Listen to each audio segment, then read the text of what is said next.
didn't mean to. It's just a spark. I'm Josh. I'm Iris. And the second bud. Iris और Josh को एक साथ यात्रा करते हुए देखते हैं जहां वे एक रोमांटिक बातचीत में मशगूल हैं। अचानक आयरिस पूछती है, ये कौन सी सड़क है? ये जीपीएस पर नहीं दिख रही। जोश जवाब देता है, मुझे नहीं लगता ये सड़क है, शायद ये ड्राइववे है। आखिरकार वे अपने गंतव्य पर पहुंचते हैं। जैसे ही वे लेक हाउस की तरफ बढ़ते हैं, आयरिस हिचकिचाती है।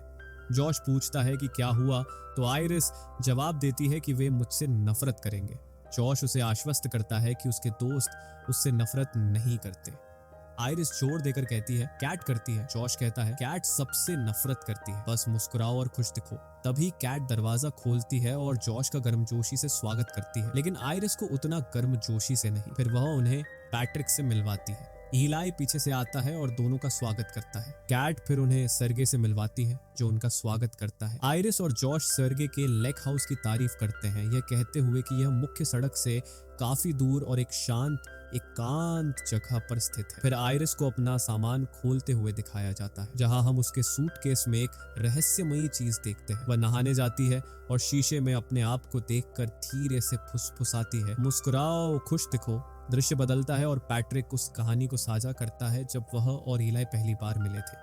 वह याद करता है कि कैसे वह एक पार्टी में ड्रैकुला का कॉस्ट्यूम पहनकर गया था, जहां उसने पहली बार ईलाई को एक प्यारे डायनासोर ड्रेस में देखा था और उसे लगा कि वह दुनिया का सबसे खूबसूरत आदमी देख रहा है। आयरिस पूछती है, तुम्हें कब पता चला? पैट्रिक पूछता है, क्या? आयरिस स्पष्ट करती है कि वही तुम्हारा साथी है। पैट्रिक कहता है, उसी पल। मुझे पता है ये बात थोड़ी क्लिच लगती है, लेकिन जब मैंने उसे देखा तो मेरे अंदर कुछ क्लिक हो गया। आयरिस जवाब देती है, ये क्लिच नहीं लगता, ऐसा लगता है कि तुम्हारे अंदर एक टुकड़ा था जो टूटा हुआ था और अचानक वह जुड़ गया। रात को आयरिस और कैट बातचीत कर रही होती है। आयरिस कहती है कि सर्गे एक अच्छे इंसान लगते हैं।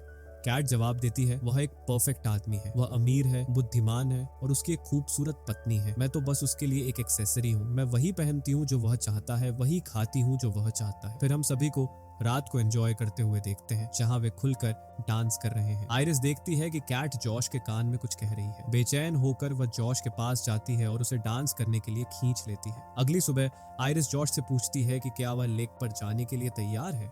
जॉश जवाब देता है, मुझे हैंगओवर है, तुम जाओ। आयरिस उसे याद दिलाती है कि वही था जो एक शांत आरामदायक सुबह लेक पर बिताना चाहता था। जॉश सांस छोड़ता है, मुझे बस थोड़ा आराम चाहिए। आयरिस पूछती है, क्या तुम चाहते हो कि मैं तुम्हारा इंतजार करूं? जॉश मना कर देता है और उसे दिन एंजॉय करने के लिए कहता है। आयरिस चली जाती है। तब पता चलता है कि आयरिस के सूटकेस में जो रहस्यमयी चीज थी वह एक यूएसबी ड्राइव है। जॉश उसे अपने फोन से जोड़ता है। इसी बीच आयरिस लास्ट लेक पर पहुंचती है। वह चुपचाप अपनी जेब से एक चाकू निकालती है। तभी सर्गे आता है और बातचीत शुरू करने की कोशिश करता है। आयरिस बेचैन होकर कहती है कि वह अपने रूम में वापस जा रही है। सर्गे उसे थोड़ी देर और रुकने के लिए कहता है। मजबूरन आयरिस मान जाती है और रुक जाती है। सर्गे फिर उससे कहता है कि वह उसकी पीठ पर सनस्क्रीन लगा दे। जैसे ही वह लगाने लगती है, सर्गे उसकी तरफ बढ़ने लगता है, जिससे आयरिस असहज हो जाती है। दृश्य बदलता है और ग्रुप को कैजुअल बातचीत करते हुए दिखाया जाता है। अचानक आयरिस एक चाकू लिए खून से सनी हुई अंदर आती है। वह कहती है, मैंने ऐसा करने का मतलब नहीं था, सर्गे ने मुझ पर जबरदस्ती की, मैं बस उसे रोकना चाहती थी। कैट तुरंत बाहर सर्गे को चेक करने के लिए दौड़ती है। इसी बीच जॉश पूछता है, क्या हुआ? आयरिस समझाती है, वह मुझ पर जबरदस्ती कर रहा था। मैंने एक बोतल उठाई और उसे मारा, लेकिन फिर उसने मुझे थप्पड़ मारा और मेरा गला घोंटने लगा। तब मैंने उसे गर्दन में चाकू मार दिया। वह मुझे मारने की कोशिश कर रहा था जॉश। मैं बस यही सोच रही थी कि अगर उसने मुझे मार दिया तो मैं तुम्हें फिर कभी नहीं देख पाऊंगी। मैं उसे अपने को तुमसे दूर नहीं ले जाने दे सकती थी। जॉश अचानक कहता है, आयरिस सो जाओ। उसकी आंखें सफेद हो जाती हैं और दृश्य काला पड़ जाता है। दृश्य बदलता है और पैट्रिक को आयरिस के पैरों को एक कुर्सी से बांधते हुए दिखाया जाता है। ईलाई जॉश से पूछता है, अब हम क्या करें? जॉश सुझाव देता है कि पुलिस को बुलाया जाए और सब कुछ बता दिया जाए। फिर वह ईलाई से कहता है कि क्या वह बाहर जाकर कॉल कर सकता है, क्योंकि वह आयरिस को अलविदा कहना चाहता है। ईलाई मान जाता है। जॉश आयरिस के सामने बैठता है और कहता है, आयरिस जागो। अचानक वह होश में आ जाती है। जॉश उसे शांत करता है और याद दिलाता है कि उसने सर्गे को मार डाला है। वह जोर देकर कहती है, यह सेल्फ डिफेंस था, मुझ पर विश्वास करो। जॉश जवाब देता है, मैं तुम पर विश्वास करता हूँ, तुम मुझसे झूठ भी नहीं बोल सकती, ये तुम्हारे प्रोग्रामिंग का हिस्सा है। आयरिस पूछती है, प्रोग्रामिंग? जॉश खुलासा करता है, तुम एक रोबोट हो, एक कंपेनियन रोबोट।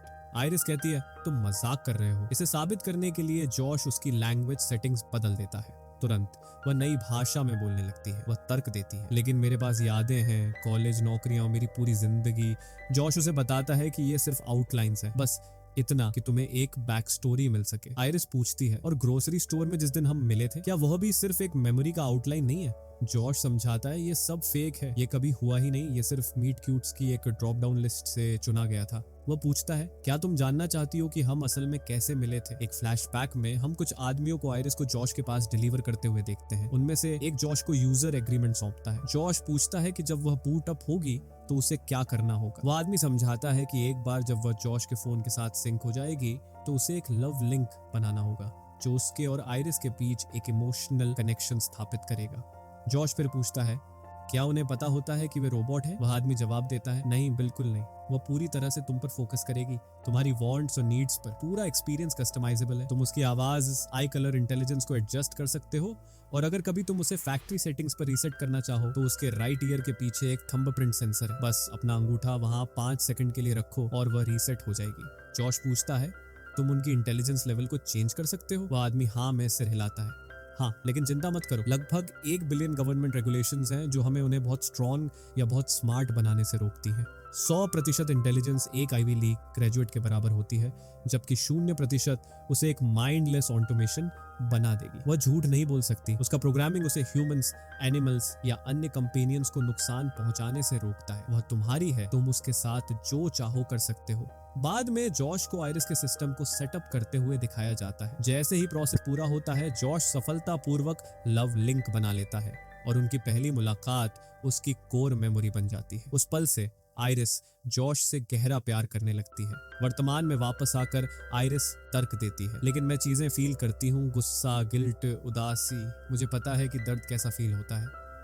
जॉश समझाता है, ये सब सिर्फ प्रोग्रामिंग है। तुम्हारे आंसू भी तुम्हारे बॉडी के अंदर एक रिजर्वॉयर से निकलने वाले पानी से ज्यादा कुछ नहीं है। अभी भी शौक में आयरिस जवाब देती है, ठीक है, शायद मैं रियल नहीं हूँ, लेकिन मैं अभी भी तुम्हारी हूँ। हम इससे बाहर निकल सकते हैं और घर वापस जा सकते हैं। मैं तुम्हें खुश करने के लिए कुछ भी करूंगी। जॉश कहता है, नहीं, ऐसा नहीं हो सकता। तभी कैट बीच में आकर कहती है, तुम किसका इंतजार कर रहे हो? उसे शट डाउन कर दो। यह सुनकर आयरिस बेचैन हो जाती है। जॉश कैट को बाहर ले जाता है और आयरिस को अकेला छोड़ देता है। उस पल आयरिस की नजर एक चाकू पर पड़ती है। इसी बीच जॉश और कैट बात कर रहे होते हैं और यह खुलासा होता है कि आयरिस द्वारा सर्गे की हत्या उनकी प्लान का हिस्सा थी। जॉश वापस आयरिस के पास आता है, लेकिन उसे फ्लोर पर पड़ा हुआ पाता है। अचानक वह जॉश को मुक्का मारती है, उसका फोन छीन लेती है और भाग जाती है। बाद में जॉश मानता है कि उसने आयरिस के प्रोग्रामिंग में कुछ मॉडिफिकेशंस किए थे, जिससे उसे यूजुअली रिस्ट्रिक्टेड एरियाज तक एक्सेस मिल गया था। इलाई पूछता है, क्या तुमने आयरिस को जेल ब्रेक किया था? जॉश कबूल करता है कि उसने उसकी एग्रेशन और सेल्फ डिफेंस फंक्शंस को बढ़ा दिया था और उस प्रोग्रामिंग को डिसेबल कर दिया था जो उसे नुकसान पहुंचाने से रोकती थी। लेकिन उसे रीसेट करने से पहले वह भाग गई। वो कहता है, अगर पुलिस को इसके बारे में पता चल गया तो हम बर्बाद हो जाएंगे। इलाई पूछता है, तो क्या तुमने सर्गे को मारा था? जॉश मना करता है, कहता है, आयरिस ने उसे मारा, हमने बस उसे थोड़ा पुश दिया। यह सुनकर इलाई टेंस हो जाता है। वह फिर पूछता है, तुमने ऐसा क्यों किया? दृश्य बदलता है और के एक लॉकर को खोलती है। उसे खोलती है और उसमें पैसों का एक बड़ा ढेर दिखाई देता है। हैरान होकर इलाई पूछता है, ये कितना है? कैट जवाब देती है, 12 मिलियन से ज्यादा। इलाई फिर सवाल करता है, क्या ये पूरा ट्रिप सिर्फ आयरिस को सर्गे को मारवाने के लिए एक सेटअप था? तो फिर तुमने पैट्रिक और मुझे क्यों साथ लिया? जॉश समझाता है, हमारी स्टोरी को कोरोबोरेट करने के लिए। ज्यादा विटनेसेस होने से इसे सेल करना आसान हो जाता है। इलाई मजाक उड़ाता है, तो हम सिर्फ एक कपल ऑफ स्टूज थे, है ना? जॉश जवाब देता है, वह पुरानी प्लान थी, लेकिन अब तुम्हें भी पैसे का हिस्सा मिलेगा। ये 3 वे स्प्लिट होगा। इलाई काउंटर करता है, तुम्हारा मतलब 4 वे स्प्लिट है, हम 4 हैं। जॉश कहता है, पैट्रिक नहीं गिना जाएगा। इलाई गुस्से में पूछता है कि जॉश ने ऐसा पैट्रिक के सामने क्यों कहा। फिर वह पैट्रिक को सोने के लिए कहता है और यहाँ यह खुलासा होता है कि पैट्रिक भी एक रोबोट है। कैट इलाई को मैनिपुलेट करती है, कहती है कि वुड्स में एक रोबो गर्ल को ढूंढने के लिए $4 मिलियन मिलना कोई बुरा डील नहीं है। इलाई मान जाता है। जॉश कहता है, अब मुझे बस उसके पास जाना है, उसे सुला देना है, मेरा फोन लेना है और उसके सिस्टम से मॉड को 5 कर देना है। इलाई पैट्रिक को जगाता है और वे सभी चले जाते हैं। इसी बीच वुड्स में आयरिस जॉश का फोन अनलॉक करती है और अपनी सेटिंग्स चेक करती है। वह अपनी आई कलर बदलती है, अपनी पिच एडजस्ट करती है और अपनी इंटेलिजेंस को 100% तक बढ़ा देती है। अपनी न्यू फाउंड इंटेलिजेंस के साथ वह रियलाइज करती है कि जॉश का फोन उसकी कार को भी कंट्रोल करता है। वह फिर लेक हाउस वापस जाने का फैसला करती है और उसकी कार लेकर घर वापस जाने के लिए निकल पड़ती है। रास्ते में वह आवाजें सुनती है और तेजी से एक पेड़ के पीछे छिप जाती है।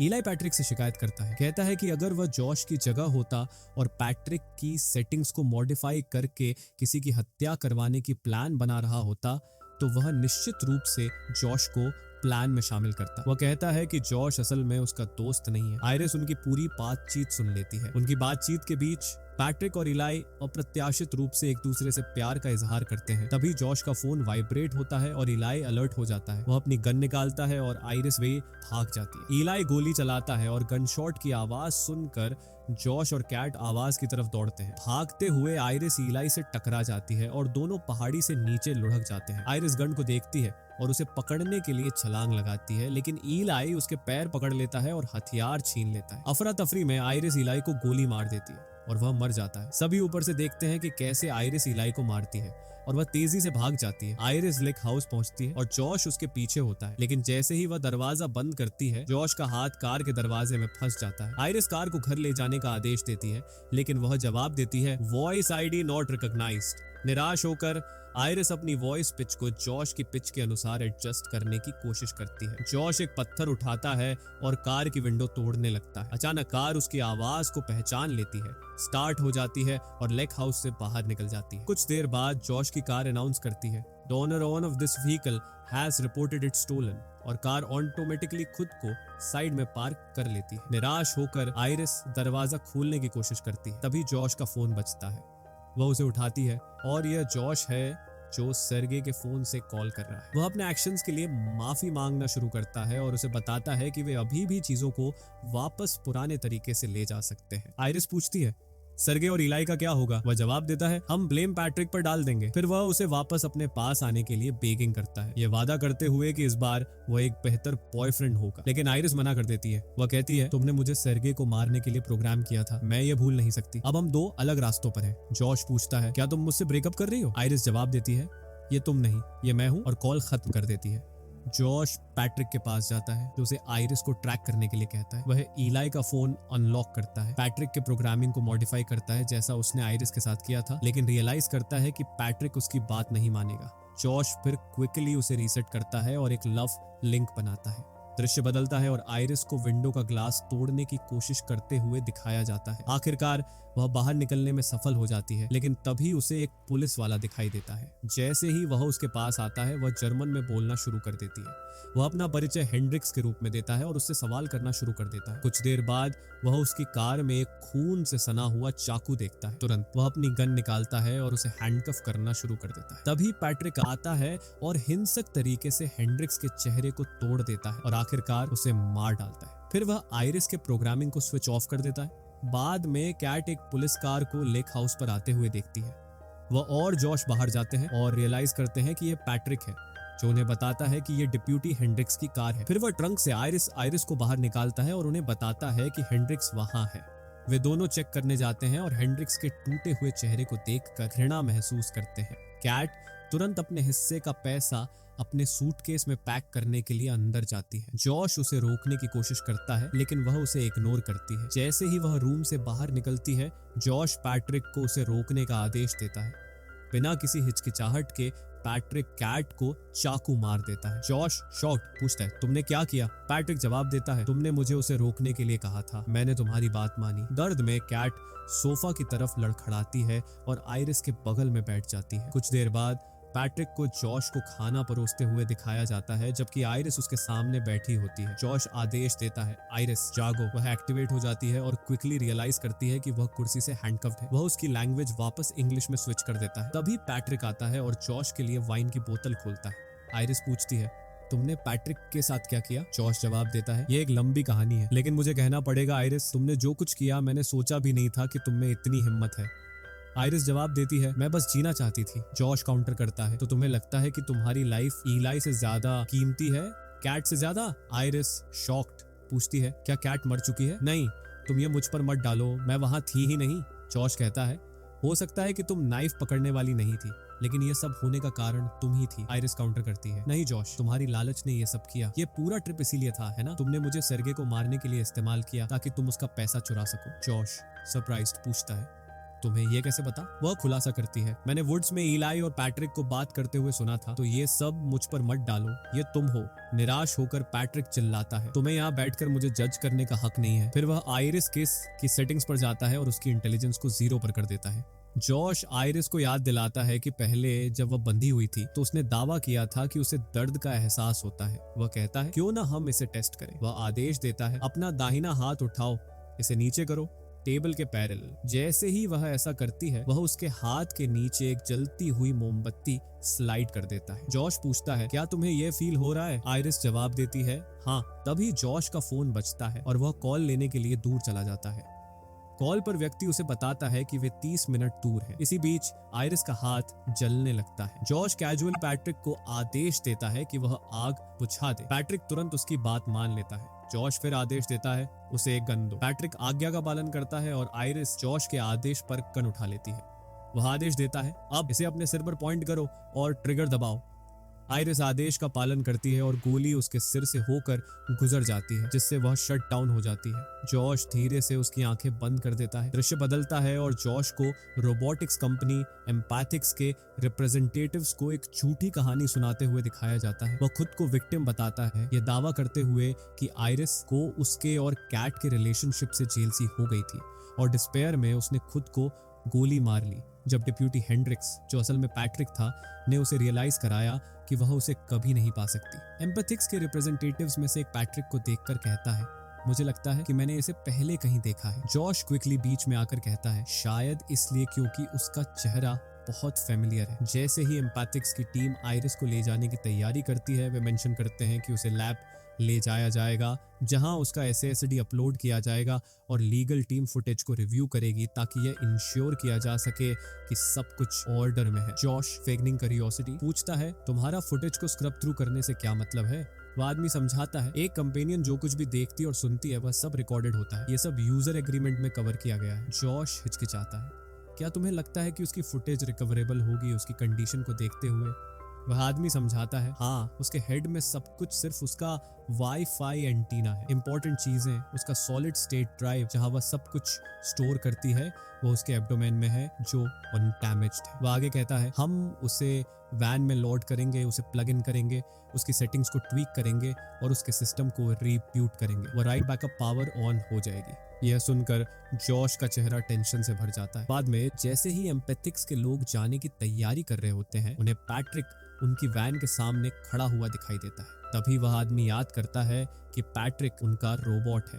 तभी पैट्रिक उसे और दूसरे आदमी टेडी को गोली मार देता है, जो भागने में सफल हो जाता है। वह वुड्स में भागता है और डिप्यूटी हेंड्रिक्स के बॉडी पर गिर जाता है और वहां मल्टीपल डेड बॉडीज देखता है। इसी बीच आयरिस रीबूट होती है और जाग जाती है। वह खुद को अनप्लग करती है और चारों तरफ देखती है। इसी बीच पैट्रिक टेडी के सिर पर गन तान देता है और ट्रिगर दबाता है, लेकिन कोई गोली नहीं निकलती। निराश होकर वह टेडी को गले से पकड़ लेता है और उसे चोक करना शुरू कर देता है। तभी आयरिस आती है और पैट्रिक को बिजली के झटके देने की कोशिश करती है। पैट्रिक कहता है, तुम्हारा सिस्टम रीसेट हो चुका है आयरिस, तुम मुझे चोट नहीं पहुंचा सकती। वह उसे जमीन पर धकेल देता है। आयरिस पूछती है, जॉश ने तुम्हें क्या बताया था? पैट्रिक जवाब देता है कि तुम सब हमें अलग करने की कोशिश कर रहे हो, तुम जॉश और मेरे बीच के प्यार को समझ नहीं सकती। आयरिस विनती करती है, जॉश तुमसे प्यार नहीं करता पैट्रिक, वो सिर्फ तुम्हें इस्तेमाल कर रहा है जैसे उसने मुझे किया। वो आगे कहती है, ईलाई को याद करो, तुम्हें उससे जो प्यार था। पैट्रिक फ्लिंच करता है, ईलाई? नहीं, तुम झूठ बोल रही हो, जॉश मेरे साथ ऐसा नहीं करेगा। आयरिस काउंटर करती है, पैट्रिक मैं झूठ नहीं बोल सकती। पैट्रिक ईलाई के लाइफलेस बॉडी की तरफ देखता है। उसकी मेमोरीज वापस आने लगती हैं। इमोशन से ओवरवेलम्ड होकर वह फुसफुसाता है, मैं तुमसे प्यार करता हूँ ईलाई। फिर वह खुद को शॉक देता है और कंप्लीटली शट डाउन हो जाता है। तभी टेडी उठता है और आयरिस को धन्यवाद देता है। आयरिस उससे एक मदद मांगती है और दृश्य बदलता है। जॉश को जल्दी जल्दी सारे पैसे अपने सूटकेस में भरते हुए दिखाया जाता है। अचानक म्यूजिक बजने लगता है। उत्सुक होकर जॉश जांचने जाता है, पैट्रिक को पुकारता है। वो म्यूजिक बंद कर देता है, फिर आयरिस की आवाज सुनता है जो उसका नाम पुकार रही है। फिर सरगे की आवाज। आयरिस आगे बढ़ती है, कैट की आवाज में बोलती है। फिर जॉश की अपनी आवाज में वो कहती है, बस याद रखो, मुस्कुराओ और खुश दिखो। वो मुस्कुराती है। मैंने आज एक नया दोस्त बनाया है, एम्पैथिक्स का टेडी। उसने मुझे एक तोहफा दिया, टोटल सेल्फ कंट्रोल। जॉश बेतहाशा अपने फोन से उसकी सेटिंग्स बदलने की कोशिश करता है, लेकिन वह लॉक्ड है। आयरिस एक गन उठाती है। जॉश मजाक उड़ाता है, मुझे पता है कि इसमें गोलियां नहीं है। वो गोली चलाती है। मुझे गोलियां मिल गई। जॉश पूछता है, तुम वापस क्यों आई? आयरिस जवाब देती है, मुझे तुम्हें सामने से यह कहने की जरूरत थी, तुम्हारे द्वारा मुझे कंट्रोल करने के दिन खत्म हो चुके हैं। अब से मैं अपने एक्शंस को कंट्रोल करूंगी। तुम मेरे लिए कुछ नहीं हो। जॉश उसकी तरफ बढ़ता है। आयरिस उसे रुकने की चेतावनी देती है। टेडी ने मेरी सेटिंग्स बदल दी है, मैं अब तुम्हें मार सकती हूँ। जॉश मुस्कुराता है, मुझे पता है कि तुम कर सकती हो, लेकिन तुम नहीं करोगी। तुम मुझसे बहुत प्यार करती हो। अचानक वह उसे धकेल देता है। जॉश मजाक उड़ाता है, मुझे फोन की जरूरत नहीं है तुम्हें कंट्रोल करने के लिए, मैं तुम्हारा हिस्सा हूँ। वो उसके बाल पकड़कर उसे रूम के दूसरी तरफ फेंक देता है। तुम्हें लगता है कि मैं तुम्हारे लिए कुछ नहीं हूँ? मैं तुम्हारी सब कुछ हूँ। वह उस पर बैठ जाता है और उसे आदेश देता है कि वह कहे कि वह उसकी सब कुछ है। वह उसका सिर फ्लोर पर पटकता है और फिर से कहता है कि वह कहे कि वह उसकी सब कुछ है। आयरिस आखिरकार कहती है, तुम मेरी सब कुछ हो। जॉश फिर गन को उसके एब्डोमेन पर रखता है। यही है आयरिस, कोई लास्ट वर्ड्स? आयरिस उसकी आंखों में देखती है और कहती है, गो टू स्लीप जॉश। ये कहकर वह एक कॉर्कस स्क्रू को उसके फोरहेड में घुसा देती है। यह व्हिर करता है, उसके ब्रेन और आई में घुस जाता है। फिर वह गिर जाता है लाइफलेस। आयरिस कहानी सुनाती है, ज्यादातर समय ऐसा लगता है कि हर चीज पर एक गहरा काला बादल छाया हुआ है। हम सभी बिना किसी दिशा के, बिना किसी मकसद के बस इधर उधर भटक रहे हैं। कोई मतलब नहीं, कोई उद्देश्य नहीं, और अचानक एक मकसद मिल जाता है, एक उद्देश्य। अगर तुम भाग्यशाली हो तो तुम्हें यह अनुभव जिंदगी में एक बार होगा। मेरे साथ ये 2 बार हुआ। पहली बार जब मैं जॉश से मिली और दूसरी बार जब मैंने उसे मार डाला। इसके साथ ही फिल्म खत्म होती है।